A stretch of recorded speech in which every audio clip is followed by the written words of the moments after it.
Shri MS రాజు గారు మాట్లాడాల్సిందిగా ఆహ్వానిస్తున్నాం.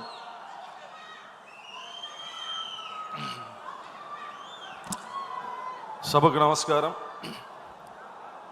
ఆంధ్రప్రదేశ్ ఆత్మగౌరవ ప్రతీక, ఆంధ్రప్రదేశ్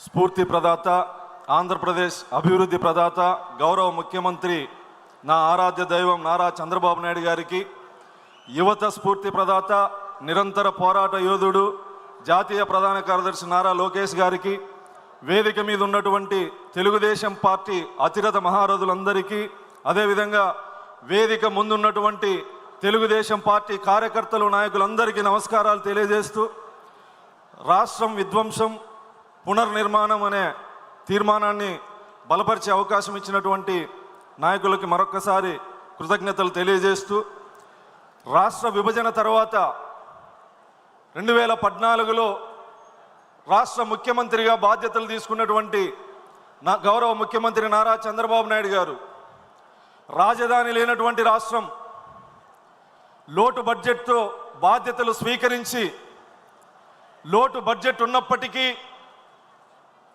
పెన్షన్ కానీ జీతాలు కానీ 1వ తారీఖు ఖచ్చితంగా ఇచ్చినటువంటి నేత. అదేవిధంగా భారతదేశంలో ఏ రాష్ట్రంలోనైనా పరిశ్రమల కోసమైనా రాజధాని కోసమైనా భూసేకరణ చేస్తారు. భూసేకరణ చేస్తే ఖచ్చితంగా రైతుల ఆందోళనలు, లాఠీ చార్జీలు ఇవన్నీ ఉంటాయి. కానీ భారతదేశంలో ఒక నాయకుడిని నమ్మి వేల మంది రైతులు 1000 ఎకరాలు భూములు సమీకరించి రాజధానికి ఇచ్చారంటే అది నా నాయకుడి మీద ఉన్నటువంటి నమ్మకమని మరొక్కసారి తెలియజేస్తూ, పోలవరం ఆగిపోయినటువంటి పోలవరాన్ని ముందుకు తీసుకెళ్ళి ఎలక్షన్లో అప్పుడు చెప్పకపోయినా పట్టుసీమను నిర్మించి 1000 ఎకరాలకి సాగునీరిచ్చినటువంటి నాయకుడు నారా చంద్రబాబు నాయుడు గారు. లోటు బడ్జెట్తో రాష్ట్రంలో బాధ్యతలు తీసుకొని ఒక గాడిలో పెడితే ఒక్క ఛాన్స్ పేరు మీద వచ్చినటువంటి దుర్మార్గుడు జగన్మోహన్ రెడ్డి, అమరావతి రాజధానిని సర్వనాశనం చేసినటువంటి దుర్మార్గుడు. ఇక్కడ ఇతిహాసాల్లో అయినా పురాణాల్లో అయినా రాజధాని నిర్మాణం చరిత్రకారులకి, యుగ పురుషులకే సాధ్యం. చరిత్రకారుడు చంద్రబాబు నాయుడు గారు కాబట్టి, యుగ పురుషుడు చంద్రబాబు నాయుడు గారు కాబట్టి రాజధాని నిర్మాణం ఆయనకు అవకాశం వచ్చింది. రాక్షస మనస్తత్వం కలిగినటువంటి జగన్మోహన్ రెడ్డి ఆ చరిత్రని తిరగరాయాలని చెప్పేసి విధ్వంసం చేశాడు. మళ్ళీ ఆ భగవంతుడు నారా చంద్రబాబు నాయుడు గారికి అవకాశం ఇచ్చింది. ఎక్కడైతే జగన్మోహన్ రెడ్డి విధ్వంసం చేశాడో మళ్ళీ అక్కడే పునర్నిర్మాణాన్ని మొదలుపెట్టి రాజధాని పనులు వేగవంతం చేస్తూ, ఆగిపోయినటువంటి పోలవరం పరుగులు తీసే విధంగా రాయలసీమ, ఉత్తరాంధ్రలో అభివృద్ధి వికేంద్రీకరణ చేస్తూ, రాయలసీమలో మారుమూల నియోజకవర్గాలకు కూడా పరిశ్రమలు తీసుకొస్తూ, హంద్రీనీవా ప్రాజెక్టుని పరుగులు పెట్టిస్తూ చివరి ఆయకట్టు వరకు నీరిచ్చే విధంగా కృషి చేస్తున్నటువంటి నారా చంద్రబాబు నాయుడు గారు. మీరు 19లో విధ్వంసాన్ని చూశారు. ఎలాంటి విధ్వంసం అంటే, న్యాయ వ్యవస్థ మీద ఒక ముఖ్యమంత్రికి నమ్మకం లేక న్యాయ వ్యవస్థని విధ్వంసం చేసే విధంగా బహిరంగ లేఖ రాసినటువంటి ముఖ్యమంత్రిని గతంలో చూశారు. శాసనసభలో ఉండి శాసన మండలి వ్యవస్థ మీద నమ్మకం లేక శాసన వ్యవస్థని రద్దు చేస్తానన్నటువంటి దుర్మార్గుడు. అదేవిధంగా జీవో నెంబర్ 1 తెచ్చి పాత్రికేయ స్వేచ్ఛను కూడా హరించినటువంటి దుర్మార్గుడు.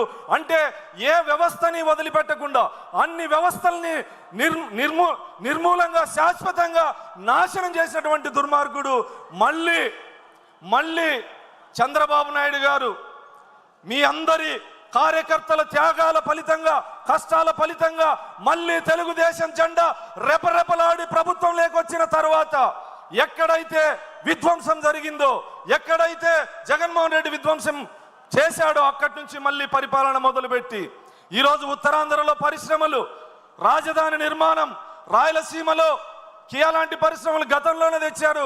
మారుమూల నియోజకవర్గం కర్ణాటక బార్డర్లో ఉన్నటువంటి మడకశిర నియోజకవర్గానికి కూడా డిఫెన్స్ ఫ్యాక్టరీలు తీసుకొస్తున్నటువంటి చరిత్ర కలిగినటువంటి నాయకుడు గౌరవ ముఖ్యమంత్రి చంద్రబాబు నాయుడు గారు. అదేవిధంగా ఈరోజు గతంలో విద్యుత్ రంగాన్ని నిర్వీర్యం చేశారు. మళ్ళీ గౌరవ ముఖ్యమంత్రి చంద్రబాబు నాయుడు గారి ఆధ్వర్యంలో విద్యుత్ శాఖలో కూడా విప్లవం రాబోతోంది. ఆంధ్రప్రదేశ్ మొత్తం సౌర విద్యుత్తు రాబోతా ఉంది, సోలార్ ప్రాజెక్టులు రాబోతా ఉన్నాయి. మా ఒక్క నియోజకవర్గానికే దాదాపు 15,000 కోట్ల రూపాయలతో 4,000 మెగావాట్ల సోలార్ విద్యుత్తు శాంక్షన్ చేసినటువంటి చరిత్ర. అంటే ప్రతి నియోజకవర్గంలోనూ అభివృద్ధి సంక్షేమం రెండు కళ్ళుగా భావించి విధ్వంసం ఎంత స్థాయిలో జరిగిందంటే గతంలో ఎస్సీ ఎస్టీ బీసీ మైనారిటీ కాపు కార్పొరేషన్ని పూర్తిగా నిర్వీర్యం చేసి ₹1 రుణం ఇవ్వనటువంటి జగన్మోహన్ రెడ్డి పరిపాలన.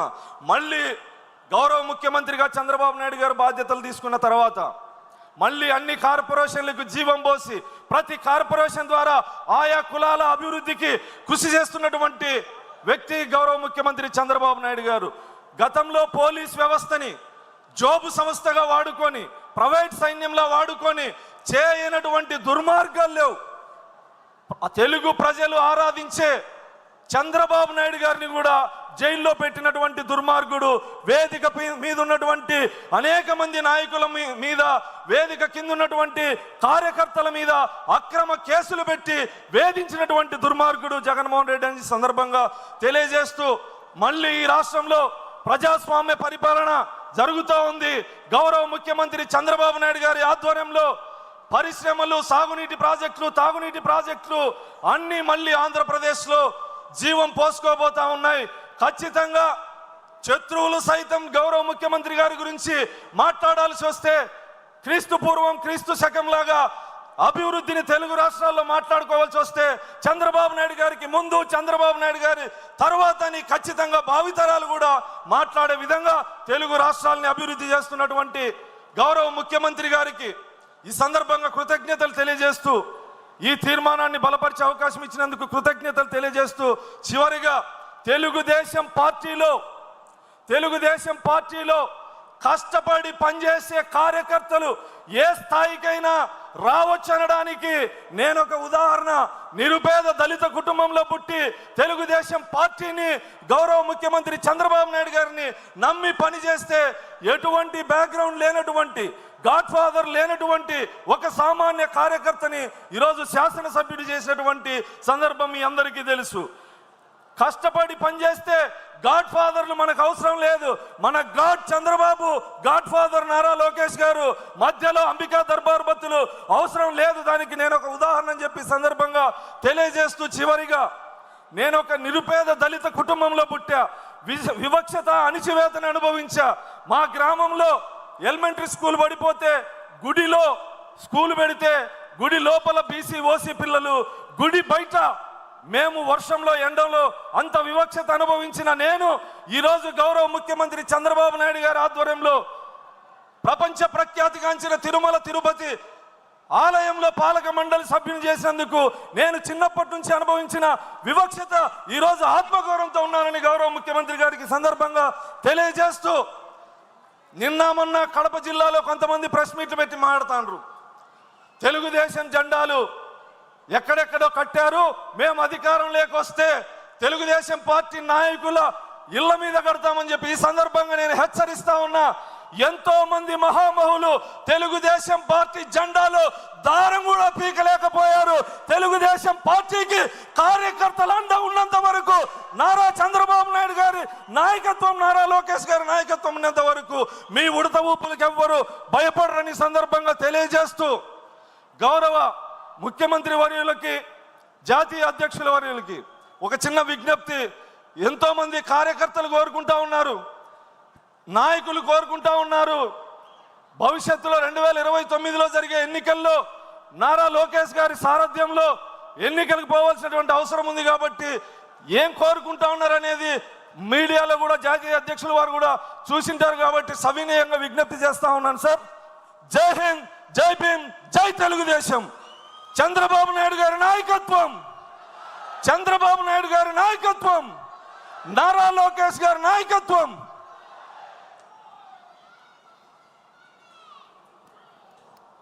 థ్యాంక్ యూ రాజు గారు. విధ్వంసం నుండి పునర్నిర్మాణం వైపు అడుగులనే తీర్మానం మీద బలపరచడానికి శ్రీమతి శాసనసభ్యురాలు శ్రీమతి వేమిరెడ్డి ప్రశాంతి రెడ్డి గారిని రావాల్సిందిగా సగౌరవంగా ఆహ్వానిస్తున్నాం. అందరికీ నమస్కారం. ముందుగా నాకు విధ్వంసం నుండి వికాసం వైపు పయనించడానికి ఈ తీర్మానాన్ని ఆమోదించడానికి ఇచ్చిన పెద్దలకందరికీ కూడా నమస్కరిస్తున్నాను. ముందుగా స్వర్గీయ ఎన్టీ రామారావు గారి 102వ జన్మదిన శుభోత్సవం సందర్భంగా ఆయనకు పాదాభివందనాలు చేస్తున్నాను. అదేవిధంగా స్వర్గీయ ఎన్టీఆర్ సినిమాలు పేరు ప్రఖ్యాతులు చూస్తూ పెరిగాం. చంద్రబాబు గారి ఇమేజ్ చూసాం, విన్నాం. చంద్రబాబు గారి విజన్ చూసి మేము ఎంచుకున్న వ్యాపార రంగంలో కూడా ఆధునికత, అప్డేట్ మెషిన్స్తో వరల్డ్ వైడ్ విస్తరించాం. లోకల్ టు గ్లోబల్ లీడర్గా ఉంటూ కూడా మాలాంటి కొత్త వారికి గౌరవం, మర్యాద ఇవ్వడంలో, ప్రజాసేవలో ఎలా ఉండాలో సలహాలు, సూచనలు ఇవ్వడంలో చంద్రబాబు గారు చూపే అభిమానానికి ధన్యవాదాలు తెలుపుకుంటున్నాను. రాజకీయం అంటే సేవ, అభివృద్ధి అని చెప్పారు. మాలాంటి రాజకీయం సేవగా చూసే వాళ్ళకి ఆయన ఇచ్చే గౌరవానికి మరోసారి ధన్యవాదాలు. వారసుడు అంటే ఆస్తులకు, వ్యాపారులకే కానీ ప్రజాసేవ కోసం పుట్టిన రాజకీయ పార్టీలకు వారసుడు కావడం అంటే అది పెద్ద సాహసం. అలాంటిది తాత, తండ్రిని మించి రాజకీయ పార్టీలో ప్రతి కార్యకర్త మనసు గెలిచిన లీడర్గా లోకేష్ తనకు తాను నిరూపించుకున్నారు. విపత్కర పరిస్థితుల్లో తల్లిదండ్రులను, తెలుగుదేశం పార్టీని కాపాడుకుంటూ రాక్షసాంగ పరిపాలన చేసే నియంతతో పోరాడినప్పుడే లోకేష్ బాబు గారి శక్తి తెలిసింది. ఇన్ని ఉత్తమ నాయకత్వ లక్షణాలు మనసున్న అధినేతలతో కలిసి ప్రయాణం చేయడం చాలా గొప్పగా నేను ఎంపీ వేమిరెడ్డి ప్రభాకర్ రెడ్డి గారు భావిస్తూ రాష్ట్ర పునర్నిర్మాణానికి ఈ నాయకులతో కలిసి అడుగులు వేయడం మా అదృష్టంగా భావిస్తున్నాను. ఆంధ్రప్రదేశ్ రాష్ట్రంలో మరి ఏ నేతకు దక్కని గౌరవం సీఎం చంద్రబాబు గారికి దక్కింది. కష్టపడి పనిచేయడం, నిజాయితీగా ఉండడం, అనునిమిషం ప్రజల కోసం వాళ్ళ భవిష్యత్తు జీవిత లక్ష్యం అని బతకడం వల్ల ప్రజలు 4 దశాబ్దాలుగా ఆయన్ను గుండెలో పట్టి చూసుకుంటున్నారు. నిన్నటి విధ్వంసం నేటి రేపటి వికాసం వైపు రాష్ట్రం ప్రయాణం సాగుతోంది. అన్ని ప్రాంతాల, అన్ని వర్గాల ప్రజలు ఆకాంక్షలకు అనుగుణంగా సవాళ్లను, కష్టాలను ఎదుర్కొని నిలబడి సీఎం చంద్రబాబు గారు పాలన సాగిస్తున్నారు. రాష్ట్రంలోని ప్రతి పౌరుడు గర్వపడేలా నాది ఆంధ్రప్రదేశ్, నా రాజధాని అమరావతి అనేలా నిర్మాణం చేపట్టారు. ఏడాదికి 15% వృద్ధి సాధనతోనే స్వర్ణాంధ్ర 2047 సాకారం అవుతుంది. 2047 నాటికి 308 లక్షల కోట్లు ఆర్థిక వ్యవస్థగా ఏపీ చేరాలనే లక్ష్యంగా పెట్టుకున్నాం. రాష్ట్ర తలసరి ఆదాయం 55 లక్షల సాధనకు 10 సూత్రాలతో ప్రణాళిక రూపొందించారు. 60% పట్టణీకరణ, నిరుద్యోగత తగ్గించడం, 39.12 లక్షల కోట్ల ఎగుమతులు సాధించడం లక్ష్యంగా పెట్టుకున్నారు. 2029 నాటికి తలసరి ఆదాయం 5,42,985 వచ్చేలా పెట్టుకున్నారు. కొన ఊపిరితో ఉన్న రాష్ట్రాన్ని కాపాడమే కాదు, ఆంధ్రప్రదేశ్ అని సగర్వంగా నిలబెట్టే బహుతర బాధ్యతను మా కూటమి ప్రభుత్వం తీసుకుంది. 10 లక్షల కోట్ల అప్పులు, గాడి తప్పిన వ్యవస్థలు, అస్తవ్యస్తంగా ప్రభుత్వ శాఖలు, పెండింగ్ బిల్లులు, అనేక సవాళ్లను విసిరిన అనుభవంతో, అందరి సహకారంతో పాలన చేస్తున్నారు. ప్రజల నమ్మకం ఒమ్ము కాలేదు. 5 నెలల్లోనే ప్రజల కోసం ప్రభుత్వం అనేక అడుగులు వేసింది. అందుకే ప్రజల్లో ఒక నమ్మకం, సంతృప్తి, సంతోషం, భద్రత కనిపిస్తుంది. ఎన్నికల హామీలకు అత్యధిక ప్రాధాన్యత ఇచ్చాం. తద్వారా ప్రజల్లో ఒక పాజిటివ్ చర్చను తీసుకురాగలిగాం. ప్రజలు కూడా అర్థం చేసుకునేలా అండగా నిలిచారు. పేదల సేవలో అనే కాన్సెప్ట్తో పాలన చేస్తున్నాం. దానితో భాగంగానే ప్రజల జీవన ప్రమాణాలు మార్చే పథకాలు ఎన్నో అమల్లోకి తీసుకొచ్చాం. 2014 లో 16,000 కోట్ల రెవెన్యూ లోటును పాలన ప్రారంభించిన 120కి పైగా సంక్షేమ పథకాలు కార్యక్రమాలు అమలు చేశాం. గిరిజనులకు, దళితులకు 27 పథకాలు, ముస్లింలకు 10 పథకాలు, బీసీలకు ఆదరణ వంటి పథకాలతో వెన్నుదన్నుగా నిలిచాం. పుట్టిన బిడ్డకు ఎన్టీఆర్ బేబీ కిట్, తల్లి బిడ్డ ఎక్స్ప్రెస్తో మొదలుపెట్టి చనిపోయిన వారికి బీమా వరకు అనేక పథకాలు అమలు చేశారు. కానీ గత ప్రభుత్వం చివరికి పేదవాడు తినే అన్నా క్యాంటీన్ను కూడా మూసివేసింది. సంక్షోభం నుంచి సంక్షేమం వైపు నేడు మళ్ళీ పథకాలు ప్రాణం పోసాం. పెన్షన్లు 4,000 పెంపు. దేశంలో అత్యధిక పెన్షన్లు ఇచ్చే రాష్ట్రం మనదే. ఎక్కువ అప్పులు, తక్కువ ఆదాయం ఉన్న రాష్ట్రంతో దేశంలోనే ఎక్కువ పెన్షన్లు ఇస్తున్నాం. అధికారం చేపట్టిన మొదటి నెల నుంచే 64 లక్షల మందికి ఇంటి వద్దే పెన్షన్ ఇవ్వగలుగుతున్నాం. దేశ చరిత్రలోనే లేని విధంగా అనారోగ్యంతో ఉన్నవారికి 10,000 రూపాయలు, 15,000 రూపాయలు పెన్షన్ ఇస్తున్నాం. పేదల కోసం నేటికి 198 చోట్ల అన్నా క్యాంటీన్లు ప్రారంభించాం. 5 రూపాయలకే కడుపు నిండా పేదలు భోజనం చేసేటట్టు చూసుకుంటున్నాం. పేదల జీవన ప్రమాణం పెంచడంలో ఇదో ముఖ్యమైన పథకం. సూపర్ 6 పథకాలు నాంది. ఆడబిడ్డలకు సాయంగా దీపం 2 కింద ఏడాదికి 2,684 కోట్లతో 3 ఉచిత గ్యాస్ సిలిండర్ల పథకం. చెత్త పన్ను రద్దు చేశాం. గత ప్రభుత్వం పన్ను వేసింది కానీ 83 లక్షల టన్నుల చెత్త ఎత్తనే లేదు. 25కు పైగా కొత్త నూతన పాలసీలు, industrial development policy, MSME policy, food processing policy, electronic policy, private park policy, clean energy policy, semiconductor policy, drone policy, data centre policy, తిరిగి బ్రాండ్ ఏపీకి శ్రీకారం చుడుతున్నాం. పారిశ్రామిక ప్రగతి వైపు అడుగులు వేస్తున్నాం. రూపాయల 5,000 కోట్లతో కొప్పర్తి, ఓరుకల్లు ఇండస్ట్రియల్ కారిడార్లు, కర్నూలులో డ్రోన్ హబ్ ఏర్పాటుకు 300 ఎకరాల కేటాయింపు. ప్రతి క్షణం, ప్రతిరోజు రాష్ట్రం కోసమే ప్రజల రుణం తీర్చుకుంటున్నాం. ఇవన్నీ కేవలం 5 నెలల కాలంలో మా ప్రభుత్వం చేసుకున్న లక్ష్యాలు. అన్నీ చేస్తాం, రాత్రికి రాత్రే అద్భుతాలు సృష్టిస్తామని చెప్పడం లేదు. కానీ ప్రతి ఒక్కటి మనం ప్రజలకి ఎలక్షన్ టైంలో ఏమైతే హామీలు ఇచ్చామో అవన్నీ ఇవ్వడానికి మన ముఖ్యమంత్రి చంద్రబాబు నాయుడు గారు, నారా లోకేష్ బాబు గారు ఇద్దరూ కలిసి ఎన్నో ప్రయాసాలకు ఓర్చి పేదవాడి గుండె చప్పుడు వింటూ ఎన్నో మహోన్నత కార్యక్రమాలు ముందుకు తీసుకెళ్తున్నారు. అన్నిటికన్నా ముఖ్యంగా పేదవారి కోసం ప్రతిరోజు ఇక్కడ ఉన్న ఏ నాయకుడైనా మనకందరికీ దిశానిర్దేశం చేస్తే దాని విధంగా అట్టడుగున ఉన్న బలహీన వర్గాలకి, కార్యకర్తలకి ఎలా అండగా ఉంటారో మనకి ఆ విధంగా మనల్ని ప్రతి నెల 1వ తేదీ పెన్షన్ ఇవ్వడానికి ప్రజల్లోకి పంపించి వారి కష్టాల కోసం వాళ్ళకి ఎటువంటి ప్రాబ్లం ఉన్నా అక్కడికక్కడే తీర్చే విధంగా మనకి ప్రజలకి దగ్గర చేస్తున్నారు. అదేవిధంగా గ్రీవెన్స్ డేలు పెట్టి నిత్యము వారానికి 1 రోజు ప్రజల్లో ఉండాలని నాయకుల్ని కోరుకుంటున్నారు. ఇలాంటి నాయకులతో కలిసి మనము పనిచేయడం వల్ల అట్టడుగు బలహీన వర్గాలకి, కార్యకర్తలకి అందరికీ కూడా న్యాయం జరుగుతుంది. ఇలాంటి వాళ్ళు మనకి రాబోయే రోజుల్లో తప్పకుండా ఎటువంటి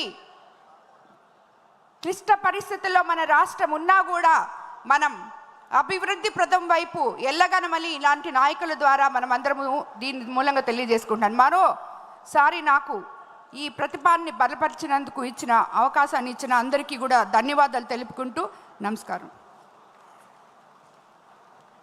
థ్యాంక్ యూ ప్రశాంత్ రెడ్డి గారికి. ఈ తీర్మానం ఇద్దరు బలపరిచారు. తర్వాత తీర్మానంలోకి వెళ్లే ముందు చిన్న విజ్ఞప్తి. భోజనాలు ప్రారంభమైనాయి. 10:30 నుంచే భోజనాలు ప్రారంభమైనాయి. వర్కింగ్ లంచ్ సభా కార్యక్రమం ఇక్కడ నడుస్తూనే ఉంటుంది. కొద్ది మందిగా పోయి భోంచేసి వచ్చి కూర్చోవచ్చు. అట్లానే వేదిక మీద ఉన్నటువంటి పెద్దల్ని కూడా కోరుతా ఉన్నాం, అందరూ ఒక్కసారిగా కాకుండా విడతల వారీగా వెళ్తూ ఉంటే సర్వింగ్ ఈజీ అవుతుంది. ఇక్కడ సభా కార్యక్రమం కొనసాగుతుంది. మరొకసారి విజ్ఞప్తి, భోజనాలు ప్రారంభమైనాయి.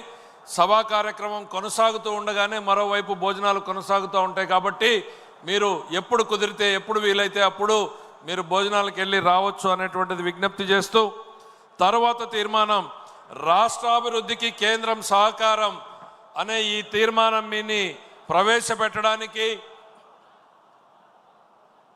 రాష్ట్రంలో ఏ రకంగా జరుగుతోంది అని చెప్పడానికి రాజకీయాల పట్ల ఆలోచన కూడా చేయనటువంటి వ్యక్తి, రాజకీయాల్లో ఉంటాను అని ఎప్పుడు కూడా అనుకోనటువంటి వ్యక్తి, అమెరికాలో ఒక మంచి స్టార్టప్ కంపెనీ పెట్టి అత్యున్నత స్థితికి ఎదిగినటువంటి వ్యక్తి, సుఖవంతమైనటువంటి జీవనాన్ని గడుపుతున్నటువంటి వ్యక్తి, కేవలం గత 5 ఏళ్లలో ఈ రాష్ట్రంలో జరిగినటువంటి సంఘటనలు ఒకవైపు, మరోవైపు చంద్రబాబు గారి పాలన పట్ల ఆకర్షితులైనటువంటి వ్యక్తి.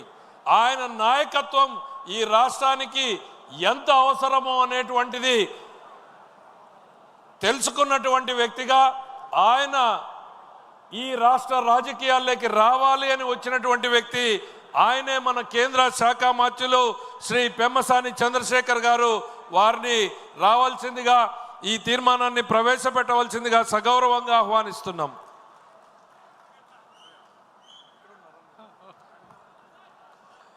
Thank you. నడిచొచ్చే రాజకీయ గ్రంథాలయం, 40 ఏళ్ల అనుభవాల విశ్వవిద్యాలయం, నిత్య నూతన ఆలోచనల విజ్ఞాన క్షేత్రం అయినటువంటి మాన్యశ్రీ ముఖ్యమంత్రి, గౌరవ ముఖ్యమంత్రి శ్రీ నారా చంద్రబాబు నాయుడు గారికి ఓటమికి దడవని గుండె, ఒక చేత్తో పసుపు పచ్చ జెండా, మరో చేత్తో అభివృద్ధి అజెండా పట్టుకొని భవిష్యత్తుకు భరోసా ఇస్తున్నటువంటి మన యువనేత, ప్రియతమ నేత శ్రీ నారా లోకేష్ గారికి, అదేవిధంగా పార్టీని బాధ్యతాయుతంగా ముందుకు నడిపిస్తున్నటువంటి పల్లా శ్రీనివాస్ గారికి, పసుపు పొన్న వేదిక, పసుపు సైన్యపు వేడుక అయిన ఈ మహానాడుకు విచ్చేసినటువంటి నాయకులకు, నిస్వార్థమైన కార్యకర్తలకు నమస్కారం.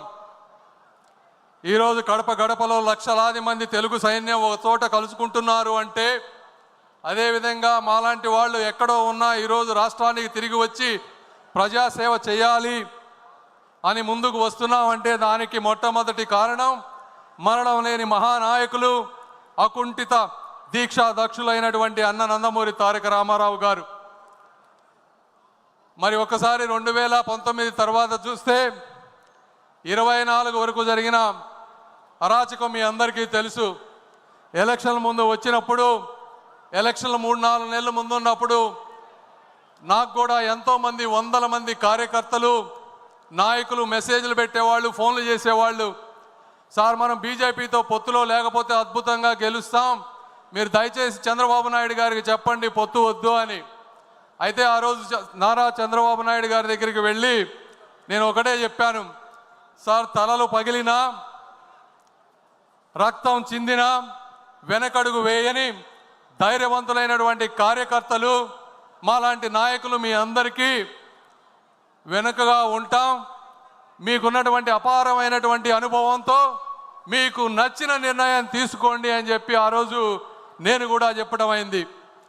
ఆ రోజు శ్రీ నారా చంద్రబాబు నాయుడు గారు ఒక స్థిత ప్రజ్ఞతతో తీసుకున్నటువంటి ఒక నిర్ణయం, వెంటిలేటర్ మీద ఉన్నటువంటి ఆంధ్రప్రదేశ్ని ఈరోజు ఆక్సిజన్ మీద తీసుకొచ్చినటువంటి పరిస్థితి.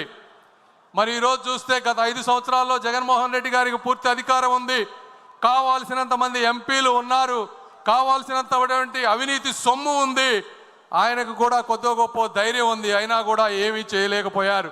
మరి ఈరోజు చూస్తే తెలుగువాడు తలెత్తుకునేలా, తెలుగు జాతి గర్వపడేలా, ప్రపంచమంతా మన వైపు చూసేలా అమరావతి నగరం అద్భుతంగా రూపుదిద్దుకోబోతా ఉంది. ఈరోజు ఒక్కసారి అక్కడికి వెళ్ళి చూడండి. గత 5 సంవత్సరాల్లో అప్పుడు 14-19 మధ్య ఒక 2 యూనివర్సిటీలు వచ్చినాయి. ఆ 2 యూనివర్సిటీలు అమెరికాలో కూడా అంత అద్భుతంగా లేవు అని చెప్పి మీకు చూస్తే తెలుస్తుంది. అదేవిధంగా రాబోయేటువంటి అమరావతి మహానగరం చరిత్రలో ఒక మైలురాయిగా మిగిలిపోబోతా ఉంది. అదేవిధంగా మరి ఆగిపోయిన పోలవరం నేను చూశాను. నారా చంద్రబాబు నాయుడు గారు ఎన్నిసార్లు ఢిల్లీ వచ్చేవారు, ఎన్నిసార్లు కేంద్ర మంత్రులతో కలిసేవారు, ఏ విధంగా పోలవరాన్ని నెలలా ఫాలో అప్ చేస్తూ ముందుకు తీసుకువెళ్లారో ప్రత్యక్షంగా చూసినటువంటి వ్యక్తిని. అదేవిధంగా ఆగిపోయింది ఆరిపోయింది అనుకున్నటువంటి విశాఖ స్టీల్ ప్లాంట్ని అర్ధరాత్రి 12-1 గంటల వరకు కూర్చొని స్టీల్ మినిస్టర్స్ తోటి నిర్మలా సీతారామన్ గారితో కూర్చొని దానిని పూర్తి చేసినటువంటి మహానుభావులు శ్రీ నారా చంద్రబాబు నాయుడు గారు. మరి ఈరోజు రాయలసీమ ప్రాంతం చూసుకుంటే 5,000 కోట్ల రూపాయలతో 2 పారిశ్రామిక పార్కులు వస్తూ ఉన్నాయి. బీపీసీఎల్ ద్వారా 95,000 కోట్ల రూపాయల పెట్రోకెమికల్ కారిడోర్ వస్తూ ఉంది. అదేవిధంగా రైల్వే ప్రాజెక్టులు చూసుకుంటే ఈ సంవత్సరమే 9,000 కోట్ల రూపాయలు రైల్వే డబుల్ లింక్కి, ట్రిపుల్ లింక్కి, అదేవిధంగా అద్భుతంగా తీర్చిదిద్దే రైల్వే స్టేషన్ల కోసం అన్ని ప్రాంతాల్లో ఆర్ఓబీలు, ఆర్యూబీలు, వందే భారత్ ట్రైన్లు ఇవన్నీ వస్తూ ఉన్నాయి. ఒకప్పుడు ఆంధ్ర రాష్ట్రానికి కేంద్ర బడ్జెట్లో రైల్వేకి 1000 కోట్లు కూడా ఉండేది కాదు. అలాంటిది కేవలం 1 సంవత్సరంలో 9,000 కోట్లు, 5 సంవత్సరాల్లో 50,000 కోట్ల రూపాయలు ఈరోజు వస్తూ ఉంది. అదేవిధంగా నేను ఎంతోమంది నాయకుల్ని చూశాను, కానీ ఒక వ్యక్తి యొక్క కార్యదీక్షత, నేను వారు ఇక్కడ ఉన్నారనే వారు పొగటం గురించి నేను చెప్పడం లేదు. వ్యక్తిగతంగా నాకు ఎటువంటి స్వార్థం లేదు, దేవుడు అన్నీ ఇచ్చాడు. అయితే ఈ వాస్తవాలు కూడా ప్రజలకు తెలియాలని ఈరోజు చెప్తా ఉన్నాను. ప్రపంచంలో మన ఇండియాలో ఈరోజు మీరు తీసుకుంటే అత్యధిక వెడల్పు ఉన్నటువంటి రోడ్డు 14 లైన్లు ఉన్నటువంటి రోడ్డు, అది 160 ఫీట్లు ఉన్నటువంటి రోడ్డు. ఇలాంటి రోడ్డే అమరావతి ఔటర్ రింగ్ రోడ్డుకి కేంద్ర ప్రభుత్వం ప్రతిపాదించింది. అయితే నారా చంద్రబాబు నాయుడు గారు దాన్ని 230 ఫీట్ల రోడ్డు కావాలని అడిగారు. ఆ రోజు గడ్కరీ గారు ఉండి ఇండియాలోనే ఇంత పెద్ద రోడ్డు లేదు, అమరావతిలో అక్కడ జనం లేరు, ఎందుకు మీకు అంత పెద్ద రోడ్డు అంటే నారా చంద్రబాబు నాయుడు గారు చెప్పినవి, సార్ నేను ఉంటానో ఉండనో తెలియదు, ఈరోజు మీరు హైదరాబాద్ చుట్టుపక్కల చూస్తే ఒకప్పుడు అక్కడ కూడా కార్లు వెళ్ళేవి కాదు, ఈరోజు అక్కడ ట్రాఫిక్ జామ్ అయిపోతుంది. అయితే నాకు తెలుగు జాతిపై ఉన్నటువంటి ఒక నమ్మకం, ఆంధ్రప్రదేశ్ ప్రజలపై ఉన్నటువంటి ఆ స్ఫూర్తిపై ఉన్నటువంటి నమ్మకం, ఈరోజు ఆంధ్రప్రదేశ్ ఈరోజు ఇలా ఉంటే ఉండొచ్చు, కానీ 25 సంవత్సరాల తర్వాత అక్కడ 1 ఎకరం భూమి కూడా మేము కొనలేం. కాబట్టి మీరు ఎట్టి పరిస్థితుల్లో దాన్ని 230 ఫీట్లు చేయండి. దీనికి అవసరమైతే నేను 1000 కోట్ల రూపాయలు మా రాష్ట్రం నుంచి వస్తాను, నేను చూడకపోయినా నా ఆంధ్ర రాష్ట్ర ప్రజలు ఈ రోడ్డుపై అనుభవించాలి అని చెప్పినటువంటి వ్యక్తి, దీనికి నేను ప్రత్యక్ష సాక్షి అని చెప్తా ఉన్నాను. అదేవిధంగా జగన్మోహన్ రెడ్డి గారు గత 5 సంవత్సరాల్లో రాష్ట్రంలో ఉన్నటువంటి అనేక వ్యవస్థలు, స్కీములు అన్నిటినీ కూడా నాశనం చేసినటువంటి వ్యక్తి. 90 స్కీములు ఉన్నాయి, దాదాపుగా 90 స్కీముల్లో 90 స్కీములు కూడా ఒక ఇన్స్టాల్మెంట్ తీసుకొని వాటికి స్టేట్కి మ్యాచింగ్ ఇవ్వాల్సిన డబ్బులు ఇవ్వకుండా ప్రతి వ్యక్తికి, వ్యవస్థకి అన్యాయం చేసినటువంటి వ్యక్తి శ్రీ జగన్మోహన్ రెడ్డి గారు. ఈరోజు చూస్తూ ఉంటే కార్యకర్తలకు కూడా నేను ఒకటి చెప్తా ఉన్నాం, 2014-19 మధ్య ఆ రోజు నారా లోకేష్ గారు పంచాయతీరాజ్ మంత్రిగా ఉన్న రోజు వేసినటువంటి సిమెంట్ రోడ్లే ఈరోజు ఎస్సీ, ఎస్టీ, బీసీ కాలనీలో ఒక అద్భుతంగా ఉన్నాయి. ఒక్కసారి ఊహించుకోండి, గత 5 సంవత్సరాల్లో ఆ సిమెంట్ రోడ్లు వేసి ఉండకపోతే ఒక్క ప్రాంతంలో కూడా తిరగడానికి రోడ్లు ఉండేవి కావు. మళ్ళీ అదేటువంటి అభివృద్ధి ఈరోజు ఎక్కడ చూసినా రాయలసీమ ప్రాంతంలో ప్రతి నియోజకవర్గానికి 20 కోట్ల రూపాయలతో జాతీయ ఉపాధి హామీ పథకం నిధులతో 20 కోట్ల రూపాయలతో ఈరోజు సిమెంట్ వర్కులు జరుగుతూ ఉన్నాయి ప్రతి ప్రాంతంలో. కార్యకర్తలకు 2 ఇబ్బందులు ఉన్నాయి. ఒకటి 14-19 మధ్య చేసినటువంటి కొన్ని నిధులు ఒక 180 కోట్ల రూపాయలు మీకు రావాల్సినవి రావలేదు. దీనికి కారణం ఆ రోజు జగన్మోహన్ రెడ్డి గారు 30% వర్క్స్ తెలుగుదేశం పార్టీ నాయకులవి వీరు పనులు చేసినా చేయలేదు అని చెప్పి సెంట్రల్ గవర్నమెంట్లో కంప్లీట్గా మూసివేస్తే అవి ఈరోజు తెరవలేని పరిస్థితిలో ఉన్నాం. ఆ 180 కోట్లు కూడా తీసుకొచ్చే బాధ్యత మేము తీసుకుంటాం. అయితే కేంద్రం ఏమన్నా ఇస్తుందేమోనని మొదటగా ప్రయత్నం చేస్తున్నాం. కేంద్రం ఇవ్వని రోజు రాష్ట్ర ప్రభుత్వం ఆ 180 కోట్లు ఇస్తుంది. అదేవిధంగా ఈరోజు 2,000 కోట్ల రూపాయలు నిధులు మన జాతీయ ఉపాధి హామీలో పెండింగ్ పనులు ఉన్నాయి. నేను ఇక్కడున్నా కూడా నిన్న ఫాలో అప్ చేస్తూ ఉన్నాం. రాత్రే దానికి కన్ఫర్మేషన్ వచ్చింది. ఆ 2,000 కోట్ల రూపాయలు కూడా వచ్చే వారం 10 రోజుల్లో మీ అందరికీ వస్తున్నాయని చెప్పి మీ అందరికీ నేను తెలియజేస్తూ ఉన్నా. అదేవిధంగా ఈరోజు ఎక్కడ చూసినా, ఏ పల్లెకు చూసినా ప్రతి వ్యక్తి దాహంతో గొంతెత్తేటువంటి పరిస్థితి. ఈ పరిస్థితిని గుర్తించినటువంటి శ్రీ నరేంద్ర మోదీ గారు అద్భుతమైనటువంటి జల్ జీవన్ మిషన్ని 20,000 కోట్ల రూపాయలతో ఆంధ్రప్రదేశ్కి ఇచ్చారు. అందులో కేంద్ర భాగం 14,000 కోట్లు, రాష్ట్ర భాగం 6,000 కోట్లు. ఇది జగన్మోహన్ రెడ్డి గారి పరిపాలనలో వచ్చింది. అయితే కేవలం జగన్మోహన్ రెడ్డి గారు 2,000 కోట్ల రూపాయలు మాత్రమే ఖర్చు పెట్టి 12,000 కోట్ల రూపాయలు నిరుపయోగంగా చేసి ఈరోజు ప్రతి ఇంటికి నీరు వచ్చే విధాన్ని రాకుండా చేసినటువంటి వ్యక్తి. ఆ స్కీమ్ కూడా ఈ 26కి ఎండ్ అయిపోతుంది. శ్రీ నారా చంద్రబాబు నాయుడు గారు వచ్చే ప్రతి మినిస్ట్రీ జలశక్తి మినిస్టర్తో ఈరోజు మాట్లాడుతూ ఉన్నారంటే ఎందుకు కలుస్తున్నారు అంటే ఆ స్కీమ్ను ఇంకొక 5 సంవత్సరాలు ముందుకు తీసుకువెళ్తే మళ్ళీ మనం ఏదో విధంగా 6,000 కోట్ల రూపాయలు మ్యాచింగ్ చేసి 20,000 కోట్ల రూపాయలతో ప్రతి ఇంటికి ఇక జీవితంలో నీటి సమస్య లేకుండా, నీటి సమస్య లేవటం అంటే కేవలం ఒక బోరు వేసి నీళ్లు వేయటం కాదు. ఎక్కడెక్కడ నదులు ఉన్నాయో తరతరాలు మారినా కూడా నీటి ప్రవాహం తగ్గదో అలాంటి వాటి నుంచి సస్టైనబుల్ వాటర్ నుంచి ఆ ప్రాంతాల నుంచి పైప్ లైన్లు వేసి పేదలకి ఎప్పుడు నీరు సమస్య లేకుండా చేయటంలో ఆయన నిరంతరం కృషి చేస్తూ ఉన్నారు. దానికి కూడా నేను సాక్షి అని మీ అందరికీ తెలియజేస్తా ఉన్నా. ఈరోజు అదేవిధంగా అర్బన్ ప్రాంతాల్లో కూడా నీటి సమస్య ఉంది, పట్టణాలు పెరిగిపోతూ ఉన్నాయి. ఇలాంటి పథకం ఒకటి అమృత్ స్కీమ్ అని సెంట్రల్ గవర్నమెంట్లో ఉంది. సెంట్రల్ గవర్నమెంట్ స్కీమ్కి మళ్ళీ కావాలంటే స్టేట్ గవర్నమెంట్ నుంచి ఒక 50-60% నిధులు కావాలి. ఎందుకంటే అర్బన్లో ఎక్కువ ఇవ్వరు సెంట్రల్ గవర్నమెంట్, రాష్ట్రం దగ్గర డబ్బులు లేవు. అయినప్పటికీ కూడా ఈ అమృత్ స్కీమ్ ద్వారా చంద్రబాబు నాయుడు గారు 9,000 కోట్ల రూపాయలు ఈరోజు ప్రతి మున్సిపాలిటీకి వచ్చే విధంగా చేశారు. మీ అందరికీ నేను ఈరోజు చెప్తా ఉన్నాను, ఆ స్కీముని స్టేట్లో డబ్బులు లేకపోయినా ఏ విధంగా మ్యాచ్ చేసి తీసుకొచ్చారంటే తెలివైన వాడికి కూడా మతిపోయే విధంగా చేసినటువంటి వ్యక్తి శ్రీ నారా చంద్రబాబు నాయుడు గారు. ఇది కూడా వాస్తవం అని మీ అందరికీ నేను తెలియజేస్తా ఉన్నా. అదేవిధంగా ఇవన్నీ జగన్మోహన్ రెడ్డి గారు 24 గంటలు మైనారిటీలు, నా ఎస్సీలు, నా ఎస్టీలు, నా బీసీలు అని మాట్లాడుతూ ఉంటారు. ఆయన చేసినటువంటి అన్యాయం మీకు ఒకటి చెప్తా. ఒక స్కీమ్ ఉంది. నేను మా గుంటూరు ప్రాంతంలో మైనారిటీ సోదరులు చాలా ఎక్కువ మంది ఉన్నారు. ఈ మైనారిటీ సోదరులకు ఏదన్నా చేయాలని చెప్పి ఆ మైనారిటీ మినిస్ట్రీకి వెళ్తే PMJVK అని ఒక ప్రధానమంత్రి జన వికాస్ కార్యక్రమం అని ఉంది. దీనికి సంవత్సరానికి 2,000 కోట్ల రూపాయల నిధులు ఉన్నాయి. గత 3 సంవత్సరాల్లో ఒక్క రూపాయి కూడా వాడుకోలేదు. ఎందుకు వాడుకోలేదయా అంటే మనం ఉన్నప్పుడు 500 ప్రాజెక్టులు తీసుకొస్తే కేవలం 55 మాత్రమే కట్టారు. సెంట్రల్ టీము, స్టేట్ టీము వచ్చి వెరిఫై చేస్తే అందులో సగం కట్టలేదు, నిధులన్నీ దుర్వినియోగం అయిపోయినాయి. ఇప్పుడు స్టేట్ వచ్చి చూస్తే అక్కడ మేము ఇచ్చిన డబ్బులకి ప్రాజెక్టులు లేవు అని చెప్తే ఇప్పుడు దాదాపుగా 230 కోట్ల రూపాయలు స్టేట్ గవర్నమెంట్ సెంట్రల్కి పే చేసి ఆ బాకీలు తీర్చి ఆ దొంగ సర్టిఫికెట్లు తీసేస్తే మళ్ళీ 2,000 కోట్ల రూపాయలు వాడుకునేటువంటి పరిస్థితి రాబోతా ఉంది. ఈ విధంగా ప్రతి వ్యక్తికి అన్యాయం చేసినటువంటి మహానుభావుడు శ్రీ జగన్మోహన్ రెడ్డి గారు. మీకు ఆఖరిగా చెప్తా ఉన్నా, ఇవన్నీ ఇప్పటి వరకు ఉన్నటువంటి స్కీమ్స్ మీకు తెలిసినవి. అదేవిధంగా మొన్న వచ్చారు 7 మంత్రులను కలిశారు. అందులో ఒక ముఖ్యమైనది డిఫెన్స్ క్లస్టర్.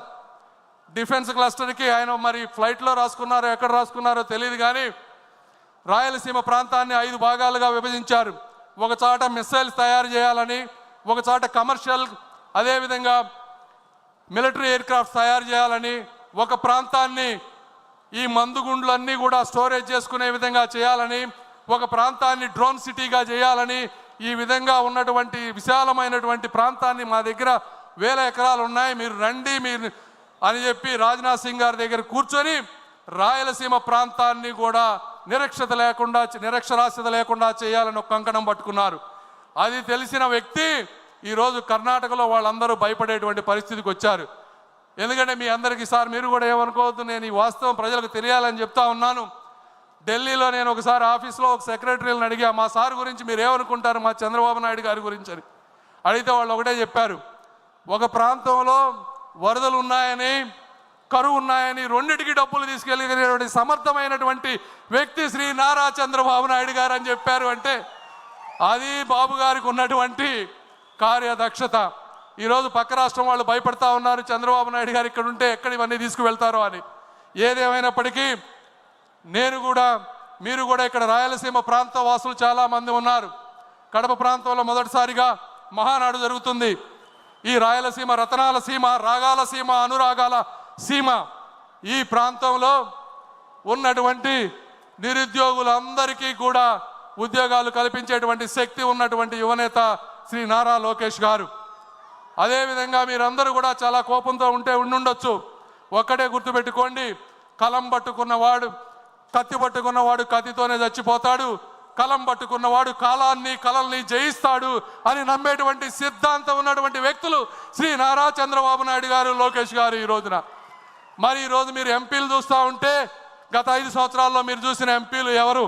ఒక నందిగం సురేష్ గారు, అదేవిధంగా ఒక అవినాష్ రెడ్డి గారు, ఒక మాధవ్, ఒక మిథున్ రెడ్డి. మరి ఈ రోజు ఉన్నటువంటి ఎంపీలు ఎలా ఉన్నారు మీరే ఆలోచించండి. ఆ రోజు మిథున్ రెడ్డి గారు ఏమన్నారు? ఒక నిండు సభలో అధికార మదంతో, అవినీతి సొమ్ముతో, ఏకవచనంతో యువతకు స్ఫూర్తి అయినటువంటి బడుగు బలహీన వర్గాలకు చెందినటువంటి కనీసం చీమకు కూడా అన్యాయం చేయనటువంటి చిరునవ్వుతో చిందించే రామ్మోహన్ నాయుడు గారిని ఏమన్నారో మీ అందరికీ తెలుసు. అలాంటి వ్యక్తిని ఈ రోజున కేంద్ర మంత్రిని చేసి దేశ విదేశాలు చెప్పుతూ అందరి చేత సెల్యూడ్ కొట్టించే విధంగా చేసినటువంటి వ్యక్తి శ్రీ నారా చంద్రబాబు నాయుడు. మరి ఈరోజు ఉన్నటువంటి ఎంపీలు ఎవరు? ఒక దగ్గుమళ్ళ ప్రసాదరావు గారు, ఒక కృష్ణప్రసాద్ గారు, ఒక బైరెడ్డి శబరి గారు. ఇలాంటి గొప్ప గొప్ప చదువుకున్న వ్యక్తులందరినీ కూడా రాజకీయాల్లో తీసుకొచ్చారు. వీళ్ళందరూ అక్కడ ఉన్నటువంటి ఎంపీలందరికీ జగన్మోహన్ రెడ్డి గారు మైన్స్ అప్పచెప్పారు, మందు అప్పచెప్పారు. బాబు గారు ఏమప్పచెప్పారో తెలుసా? ఒక్కొక్కరికి ఒక డిపార్ట్మెంట్ అప్పచెప్పారు. నువ్వు శిశు సంక్షేమ శాఖ చూసుకో అన్నారు, ఒకరికి పోర్టులు చూసుకోమని చెప్పారు. వీళ్ళు ఆ స్కీములన్నీ చదివి వస్తే బాబు గారు వస్తున్నారంటే భయపడేటువంటి పరిస్థితికి తీసుకొచ్చినటువంటి వ్యక్తి నారా చంద్రబాబు నాయుడు గారు.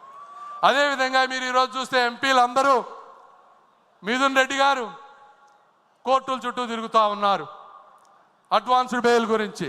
మన ఎంపీలు ఎక్కడ తిరుగుతున్నారు? దేశ విదేశాల్లో దేశ ప్రతిష్ట పెంపొందిస్తూ మన ప్రదేశంపై పాకిస్తాన్ చేసేటువంటి అరాచకాలని చెప్తూ ఈరోజు లావు శ్రీకృష్ణదేవరాయలు గారు, ఒక బైరెడ్డి శబరి గారు, ఇలా బాలయోగి గారి అబ్బాయి అందరూ ఈరోజు ప్రపంచ దేశాలు తిరుగుతూ ఉన్నారు. ఇది కార్యకర్తలు కానీ నాయకులు కానీ అందరూ కూడా గుర్తుంచుకోవాల్సినటువంటి విషయం. ఆఖరిగా జగన్మోహన్ రెడ్డి గారు ఈ ప్రాంతవాసి కాబట్టి నేను అందరికీ ఒకటే చెప్పదలుచుకున్నా, చంద్రబాబు నాయుడు గారిది కానీ తెలుగుదేశం పార్టీ కార్యకర్తలకు కానీ నాయకుల సహనాన్ని కానీ మీరు పరీక్షించవద్దు. తరం మారింది, స్వరం మారింది, చరిత్ర మారబోతోంది అని మీరు అందరూ గుర్తుపెట్టుకోవాలని ఈ ఆంధ్రప్రదేశ్ చరిత్ర సువర్ణాక్షరాలలో మిగిలిపోయే విధంగా మా అణువణువు కష్టపడతామని తెలుగు జాతి ఇచ్చినటువంటి అవకాశాన్ని, శ్రీ నారా చంద్రబాబు నాయుడు గారు ఇచ్చినటువంటి అవకాశాన్ని, అన్న నందమూరి తారక రామారావు గారి ఆశయాల్ని ఎప్పుడు మోసం చేయమని, స్వార్థ ప్రయోజనాలకు వాడుకోమని తెలియజేస్తూ అశేష ప్రజానీకానికి నమస్కారాలు తెలుపుకుంటూ సెలవు తీసుకున్నాను. జై తెలుగుదేశం.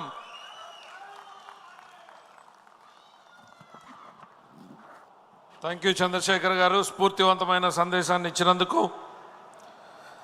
తర్వాత తీర్మానంలోకి వెళ్లే ముందుగా